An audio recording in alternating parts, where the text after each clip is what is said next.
ভারত নিয়ন্ত্রিত কাশ্মীরের পেহেলগামে সন্ত্রাসী হামলার প্রেক্ষিতে পাকিস্তানকে নিয়ে এশিয়া কাপ আয়োজনে তৈরি হয়েছে শঙ্কা। সাবেক ভারতীয় ক্রিকেট কিংবদন্তি সুনীল গাভাস্কার মনে করেন, এমন পরিস্থিতিতে পাকিস্তান দল এশিয়া কাপে অংশ নেবে না। এবছরের শেষ দিকে ভারত এবং শ্রীলঙ্কার যৌথ আয়োজনে এই টুর্নামেন্ট হওয়ার কথা থাকলেও সাম্প্রতিক রাজনৈতিক উত্তেজনা এবং নিরাপত্তা পরিস্থিতির কারণে তা এখন ঝুঁকির মুখে। ভারতীয় সংবাদ মাধ্যমকে দেয়া এক সাক্ষাৎকারে গাভাস্কার বলেছেন, আমি পাকিস্তানকে এশিয়া কাপে দেখছি না।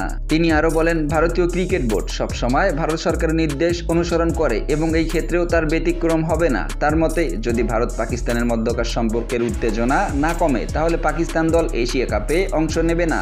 ভারত ক্রিকেট বোর্ড সবসময় সরকারের সিদ্ধান্ত অনুসরণ করে, যদি পরিস্থিতি না বদলায় তাহলে পাকিস্তানের অংশগ্রহণ সম্ভব নয় বলেন সুনীল গাভাস্কার। গাভাস্কার আরও বলেন, বর্তমান পরিস্থিতিতে এশিয়ান ক্রিকেট কাউন্সিল এসিসি ভেঙে যাওয়ার সম্ভাবনাও উড়িয়ে দেওয়া যাচ্ছে না।